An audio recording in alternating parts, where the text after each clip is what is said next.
Ce soir, dans nos Mémoires du Zinc, je reçois Rayana pour sa pièce « À mon âge, je me cache encore pour fumer ». Mise en scène de Fabien Chabuy. Alors je dis mise en scène, d'ailleurs bonsoir d'abord. Bonsoir. Alors je parle d'une pièce. Pour la première fois, on n'a pas d'affiche, on n'a pas de date parce que cette pièce a eu lieu, cette pièce s'est terminée. Alors bon, cette pièce a une histoire, on va en parler, on va parler de vous. Vous avez subi une agression près de la maison des Métallos. On ne sait pas encore quelle est la nature de ou l'origine de cette agression.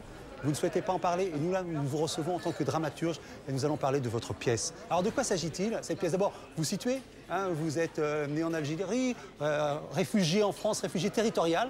Alors, qu'est-ce que ça veut dire? Ça veut dire que vous avez le droit de retourner, vous pouvez retourner en Algérie? J'ai le droit de retourner sans que j'ai pas de problème avec l'État. Voilà.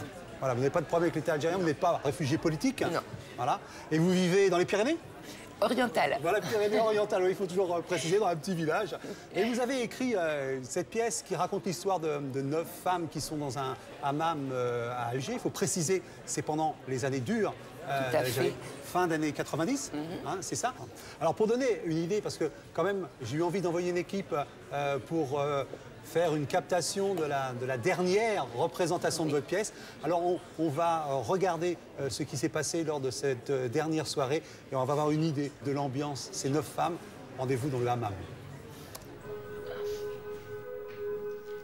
Des gardes du corps, des policiers en civil, une comédienne sous très haute protection. C'était la semaine dernière pour l'ultime représentation d'une pièce de théâtre. À mon âge, je me cache encore pour fumer. L'auteur, l'interprète, c'est elle, Rayana, 45 ans. Elle a fui son pays, l'Algérie, il y a 10 ans pour échapper aux intégristes religieux. Féministe, femme libre, elle se bat à travers ses créations artistiques pour l'émancipation des femmes, un combat qui dérange et qui a failli lui coûter la vie.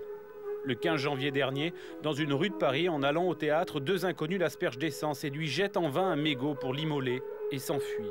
Par miracle, l'artiste s'en sort indemne. Elle dépose plainte, elle est dorénavant sous protection policière. La section antiterroriste mène l'enquête. À la maison des Métallos, un théâtre du 11e arrondissement de Paris, il y avait du monde pour soutenir Rayana. Comment en est-on arrivé là? Cette pièce dérange-t-elle au point de vouloir tuer une artiste? À mon âge, je me cache encore pour fumer, met en scène des tranches de vie. 9 femmes évoquant au hammam leur quotidien, leurs espérances et le machisme qu'elles subissent en Algérie. Je voulais mourir le jour où ils m'ont fait arrêter l'école. Je les ai suppliés. Le jour où tu sortiras d'ici, ce sera pour aller chez ton mari et de chez ton mari à la tombe. Maintenant, ils sont pas contents parce que ce sera un aller direct à la tombe. Qui a osé jeter son tampax dans le siphon? Ah, je jure, c'est pas moi. À ton âge, ça risque pas. Honte à vous!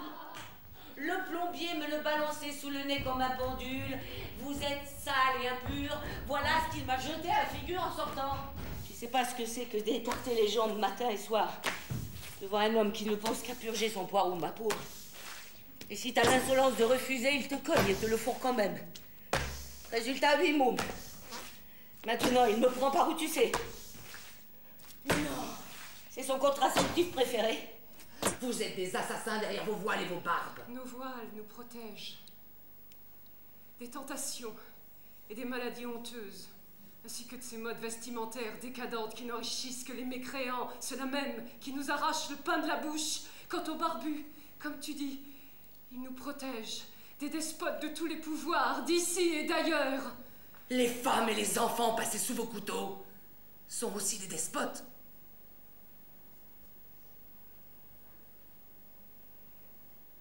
Il n'y a pas de guerre propre. Alors on vient de voir cette pièce qui a été donnée donc à la maison des Métallos. Alors quand même cette maison des Métallos, elle a une caractéristique, c'est qu'elle est en face d'une mosquée. Oui. Elle est en face d'une mosquée et d'une mosquée considérée comme une mosquée intégriste. Tout à fait. Voilà. Apparemment, c'est la plus intégriste de Paris. D'accord. Apparemment, je ne suis pas sûre. Alors, bon, bien sûr, sur le mode de la provocation, est-ce que c'en était une de votre part de donner ce spectacle-là en face de cette mosquée? Pas du tout. C'était le seul théâtre qui a accepté de produire cette pièce. Donc, Alors, vous comprenez, Rayana, qu'obligatoirement, on se pose la question. Vous avez été agressé, vous avez joué cette pièce en face d'une mosquée intégriste, on est obligé de faire le rapport. Tout à fait, bien que nous avons reçu enfin, ils étaient solidaires avec nous, l'imam et l'association nous ont quand même envoyé au théâtre un témoignage en tout cas de solidarité. De solidarité. Donc, c'est vrai, ça ne peut. Enfin, je ne pense pas que ça a un rapport avec autre chose qu'avec la pièce, parce que le mot mécréante, c'est pas. Voilà, le mot mécréante, c'est celui que ces hommes ont prononcé quand ils ont, disons les choses comme elles se sont passées. Ils vous ont jeté du white spirit au visage, de l'essence, et un mégot enflammé pour vous immoler. C'est ça. Je pense, sinon, oui, tout à fait, bien sûr, mais c'était pas là-bas, c'était à la sortie. C'était vers Belleville, là où j'habite en fait. Oui. Et là, vous avez été un peu choqué parce que vous êtes allé dans des magasins pour demander du secours. Et là, qu'est-ce qui passait?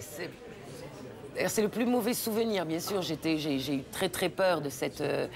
Mais ce qui m'a fait le plus mal, c'est justement en rentrant dans ces magasins, et ils m'ont jeté, ils ont fermé la porte, et surtout ne rentrez pas, ils n'ont même pas appelé la police. Et vous pensez qu'ils ont compris ce qui se passait? Et ils ont compris parce que je sentais l'essence. Et bien sûr, ils ont été entendus par la police, et apparemment, le patron du magasin en question, il dit oui mais j'ai eu peur parce que je ne savais pas si on la suivait et elle pourrait nous enflammer le magasin, quoi, et que ça, il y aurait d'autres victimes. Bon, je pourrais peut-être comprendre, mais enfin, il aurait pu au moins appeler la police, ce qu'il n'a pas fait. Vous parlez du terme de mécréante, vous avez déjà eu des menaces. On vous a aussi, avant, on vous avait menacé. Ça, c'est la première fois où on m'a traité de mécréante, pas le jour de l'agression à l'essence. C'est la première fois où on m'a dit, on sait qui tu es, et on m'a traité de putain et de mécréante. Voilà. Et la deuxième fois, on m'a dit, on t'a prévenu. Voilà, c'est tout ce qu'on m'a dit. Donc, il y avait un lien entre les deux agressions? Certainement. Et depuis, vous êtes protégée? J'étais protégée jusqu'à la dernière représentation. Mais c'est moi-même qui ai refusé d'avoir un policier, d'être sous protection. Parce que là, vous êtes avec nous, au milieu de tout le monde, mais vous n'avez pas peur. Mais ça veut dire que vous avez peur en ce moment, parfois? Prenez des précautions? Oui, surtout pour mes parents. Je prends des précautions, je ne sors plus la nuit. Parce qu'en fait, la première agression, le jeune homme m'a dit on sait qui tu es. Et il a parlé du nom et du prénom de mon père. C'est ce qui m'a... c'est surtout pour eux que j'ai... Donc il y a quand même quelque chose de très ciblé vous concernant? Je pense. Et je pense que c'est la pièce, parce que ça ne peut pas être autre chose. Je ne vois pas pourquoi. Alors, voyons justement cette pièce. Qu'est-ce qui peut choquer et quel type de sensibilité peuvent être choquées dans cette pièce? Oui, parce que les femmes qui parlent, on parle de religion, de laïcité. Les femmes parlent librement aussi de leur sexualité. Oui, prendre la pilule. Prendre la pilule. Absolument. Et que l'on trouve la pilule de la masturbation féminine. Oui, parce qu'il y a un hammam homme, et elles trouvent, parce qu'elles font le ménage, il y a la tenancière, elles font le ménage et elles trouvent des choses dans le hammam des hommes dont elles parlent. Et ça, c'est une légende. Et je trouve ça d'une force extraordinaire. C'est comment les femmes inventent des histoires pour sauver une fille qui a fauté, comme on dit chez nous. Et donc, on peut être enceinte au hammam. On s'assoit dans un coin où les hommes se masturbent, donc se font du bien, comme je dis dans la pièce. Et si on s'assoit là-dessus, les spermatozoïdes peuvent monter. Et la fille est donc... Voilà, et donc elle n'a pas fait de faute. Et elle est enceinte, elle n'est pas responsable, c'est pas de sa faute. C'est ce que j'ai essayé de faire. Je parle certes de femmes musulmanes ou pas musulmanes. Ce sont différentes sortes, qui ont toutes des vies et des existences différentes. Des existences, mais en même temps, celle que j'essaye de toucher, c'est toutes les femmes. Et j'ai eu une grande surprise et qui m'avait donné des larmes aux yeux. C'est que j'ai eu deux spectatrices, une japonaise et une autre française de souche, qui, à la fin de Beaucartier, du 16e, elles sont venues me voir, et surtout la française, elle pleurait en me disant « Je pensais venir voir des Arabes, je me suis vue ». Et pour moi, c'était le plus beau cadeau. Je parle de femmes, de toutes les femmes. Alors, cette pièce, on en parle, on ne parle pas trop parce qu'on a envie de la voir. Alors, où est-ce qu'on va pouvoir la voir? Est-ce qu'elle va être reprise, cette pièce? Normalement, en octobre, à la cartoucherie cartoucherie de Vincennes. C'est Ariane Nouchkine, mais ça ne sera pas avec elle. Non, mais elle est dans votre histoire. C'est à l'épée de bois. Elle appartient à votre histoire, c'est elle qui vous a fait. C'est grâce à elle, que je suis là. En fait, c'était une... le dernier metteur en scène avec qui j'ai travaillé en Algérie, Azdine Djoubela Rahmo, s'est fait assassiner. Et c'est à la suite de ça où j'ai décidé de partir. Et voilà, elle m'a fait une invitation et elle m'a aidé à obtenir l'association, l'AIDA. Ouais. Donc, elle sera peut-être reprise à la cartoucherie. À l'épée de bois. À l'épée de bois, à la cartoucherie. Est-ce qu'il y a un projet d'adaptation? Je crois que vous en avez envie. Oui, pour un long métrage.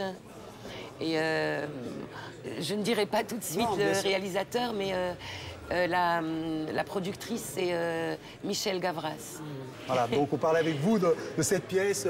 À mon âge, je me cache encore pour fumer. Et c'est la première image de la pièce où celle qui tient le hammam fume de façon délicieuse. Oui, et en fait c'est un titre donc, qui est une phrase de la pièce.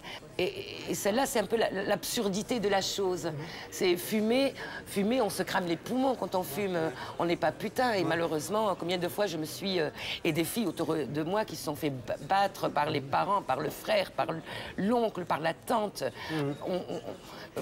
justement pour qu'elles ne fument pas. Parce qu'on est putain quand on fume. Et ça, je pense que ça vient de l'époque coloniale, parce que c'était l'européenne qui fumait. Et c'est aussi un plaisir. Fumer, c'est un plaisir, et les hommes le savent. Et c'est ce qui est le plus combattu, le plaisir. Tout à fait. En fin de compte. Ouais. Juste une dernière question avant qu'on... Oui. Votre pièce se terminait par une autre phrase que celle par laquelle elle se termine. Elle se terminait par « Ah là, je te hais » et ça a été supprimé. C'est vrai? Oui. Pourquoi? Le metteur en scène trouvait que c'était pas la peine. Voilà. C'est provoquant. Peut-être trop.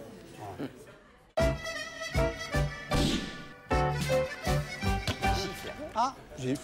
Ça fonctionne aussi, voilà. Donc ce punching ball est là pour matérialiser un coup de gueule que notre invité voudrait lancer. Alors quel sujet vous a irrité ou mis en colère? Oui, c'est cette polémique sur la burqa que je trouve un peu... créer une loi contre la burqa, je trouve ça ridicule. Peut-être des décrets, d'accord, un décret, aller au travail avec une burqa, oui. Moi, j'ai pas envie d'aller à la poste et ne pas voir le visage de la personne qui me reçoit. Mais là, à créer une loi, je trouve qu'il y a d'autres lois à créer, régler justement les problèmes. Pourquoi aujourd'hui il y a des burqas? Et d'ailleurs, il n'y en a pas beaucoup, il y a tellement peu, je ne sais pas, une centaine, peut-être même pas. Même en Algérie, il n'y en a pas beaucoup. Et régler le problème pour que ces femmes-là ne portent plus la burqa. Quand vous tourniez cette pièce, quand vous la mettiez, est-ce que vous en parliez entre femmes de tous ces problèmes de société en France? Tout à fait, parce que, je ne sais pas, vous devez savoir que les comédiennes sont pour la plupart des Françaises, et qui justement me posaient beaucoup de questions sur est-ce que ça se passe comme ça réellement et on parlait bien sûr du foulard. Moi-même, on a essayé de me forcer en Algérie de porter le voile. On a essayé, bien sûr. Quand vous étiez petit, vous en rêviez un peu? C'est une façon de... Oui, tout à fait. Comment vous le savez? Mais je sais beaucoup de choses. Ah là là. Hein? Oui, mais parce que c'était à la mode. J'avais 12 ans. C'était juste après la révolution iranienne. Et voilà, je voyais toutes les filles. Je voulais leur ressembler. Mes parents ont refusé totalement. Et j'ai pris mon pantalon de pyjama, je l'ai foutu sur la tête dans l'escalier de l'immeuble. Et je suis sortie comme ça. J'étais fière. Oh, je suis comme tout le monde. Alors, cette caméra que vous avez en main donne l'occasion à notre invité de nous emmener dans un souvenir d'enfance, un souvenir qui lui est cher, un souvenir, entre guillemets, intime. Et tout de suite, à quoi ça vous fait penser, ça? Il y a une histoire, c'était à mon mariage, ici en France, donc en 2002. Et mon beau-père, donc je suis mariée à un Français, Français alsacien d'ailleurs, enfin d'origine alsacienne, belfortain. Et mon beau-père qui avait fait la guerre d'Algérie, donc qui était soldat français. Et mon père qui était maquisard, donc dans la Félène. On appelait Félaga. Félaga, voilà. Même terroriste, on les appelait, n'est-ce pas? Et il m'a dit, il pleurait en me serrant, son fils et moi, dans les bras. Il me disait, quand je pense qu'on aurait pu s'entretuer, ton père et moi, et aujourd'hui, c'est l'amour entre nos enfants. Et qui me dit, bah, il n'y a que l'amour qui peut sauver le monde. On essaie d'imaginer la petite fille que vous étiez. C'était comment, la toute petite fille? Rihanna, elle était comment? Vous avez un souvenir de ces fêtes? J'étais un garçon manqué. Et moi, j'ai été élevée par une deuxième mère qui était hollandaise. Jusqu'à votre 13e année, c'est ça? Tout à fait. Et j'avais toujours... Elle avait peur des poux. Et je me souviendrai toujours de ce premier jour où je suis rentrée dans une école, donc à Constantine. Et j'avais donc les cheveux très, très, très courts et toujours en pantalon. Une école de filles. Elle m'amène à l'école et je rentre et la directrice me prend par la main et me présente aux filles. Et toutes les filles, elles ont commencé à crier, un garçon, on ne veut pas de garçon dans notre classe. Et j'ai chialé, j'ai pleuré, mais je suis pas un garçon, Elles m'ont tuée. Et pour la vie, ça marque, on devient femme. On devient femme, oui. Non, après, j'ai fait, justement, avec ce fameux pyjama, ma mère, c'était toujours les cheveux très, très, très courts. Et ce que je faisais, moi, j'étais jalouse, je voyais les filles avec les cheveux longs. D'ailleurs, maintenant, je coupe plus jamais mes cheveux. Et je mettais le pyjama, le pantalon de pyjama sur ma tête pour faire les cheveux longs.